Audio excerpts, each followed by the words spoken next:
This lecture has to do with the assignment called Cubist Cardboard. And as many of you know about the Cubist art that was pioneered by this video has to do with the assignment called Cubist Cardboard. And many of you know about the Cubist art that was pioneered by Pablo Picasso and George Braque. And most of the time we think about all of the wonderful paintings that were made in that era.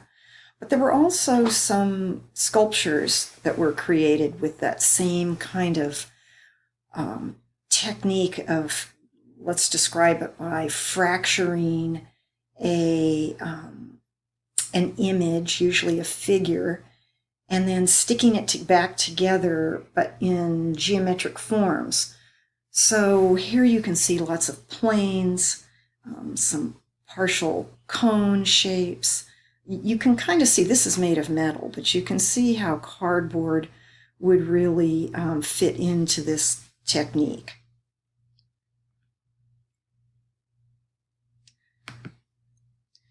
And this artist, Nam Gabo, was one who kind of pioneered most of the well-known sculptures of that era.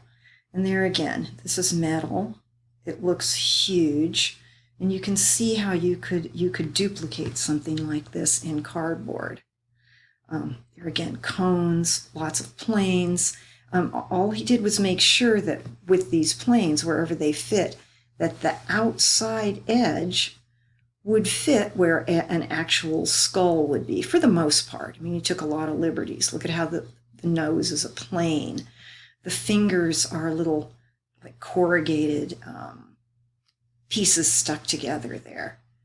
Pretty clever. And, you know, the sky's the limit on how you would want to do this. Here's another picture of that. You can see how interesting it is, the way that the light can be caught, reflected on some of these surfaces, and then deep shadows in other areas that make walking around this thing really pretty exciting, or seeing at different times of the day or in different lighting. Here is a cardboard piece. This was done by Nam Gabo, a human figure.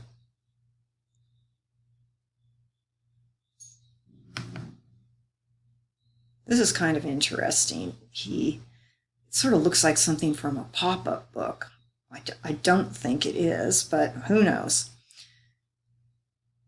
Anyway, if somebody wanted to try and do this inside of a book or a folder, it might be easier than doing the whole three-dimensional on all sides. This is more of a frontal work, isn't it? But look at how, you know, they kind of there's just sort of one eye here, and on this side, maybe you get just the eyebrow. I mean, they're just catching the highlights of a human face and not filling in all of the details.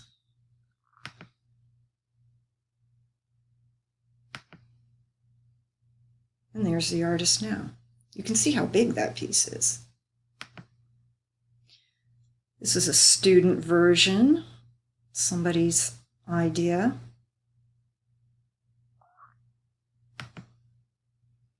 Another student project, this time using the texture of the corrugated cardboard. You can make out kind of a face there. This was one of Picasso's famous sculptures of the era. He did a bunch of these guitars out of cardboard. There again, kind of cutting them up, taking the thing, chopping it up, putting it back together in geometric forms, kind of. Unfortunately, I don't think any of these have survived, so all we have is photographs. This is another Picasso Cubist sculpture.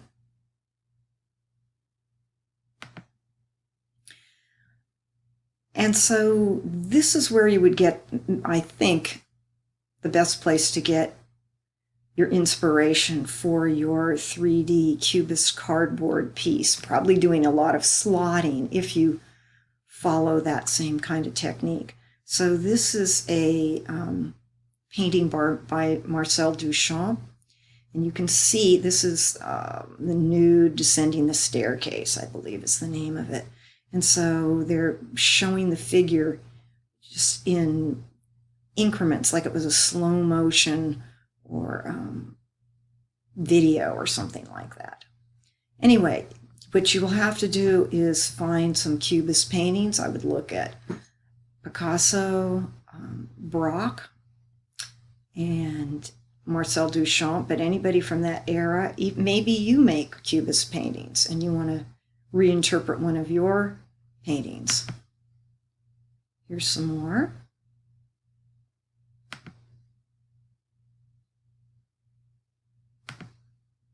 No, there's a better picture of that. Nude descending a staircase.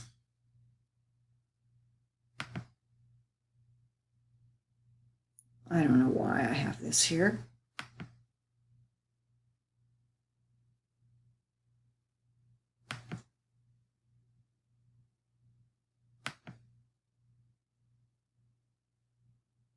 And this is just a Picasso landscape.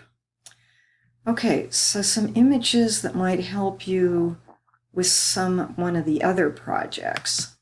The chair. I'm just going to show you some images off the internet of cardboard chairs. This is a student chair. I'd be curious to know if anybody actually could sit on this. I suppose you could if you had a wooden structure underneath the cardboard.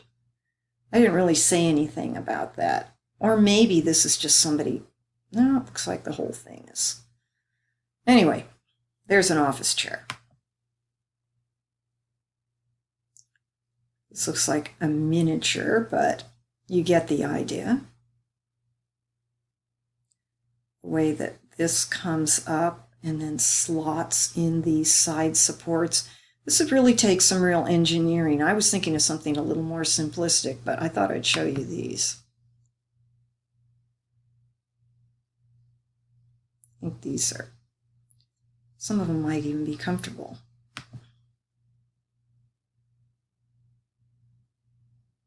Cubist chair.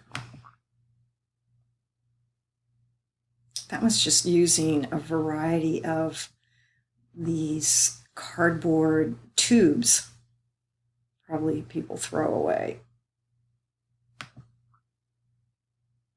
More of a, they call it a recliner.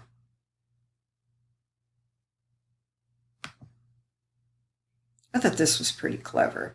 Just taking one big piece of cardboard, probably, you know, somebody's refrigerator carton, and just the way they folded it. Not even particularly very many attachments.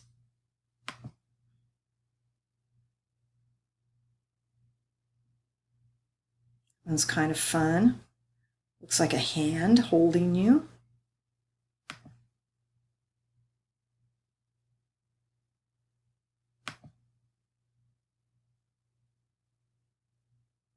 These look like kits you could buy.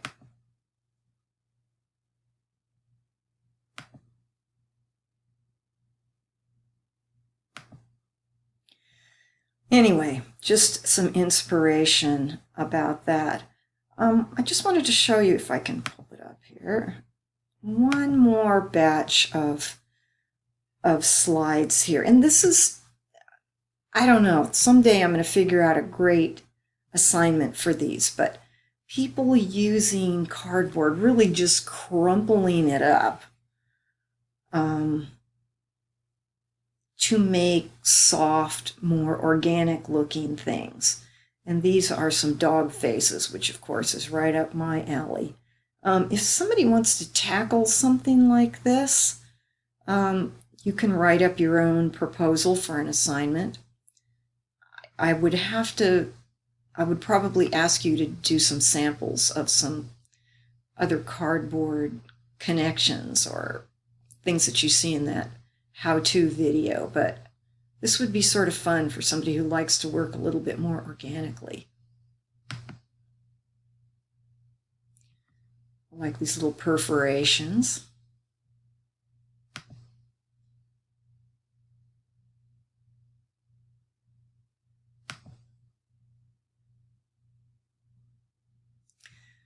And that's that. So there's some things to at least get you jump started on thinking about which one of those projects you might want to do. And we'll be covering this a little bit more in class. So good luck.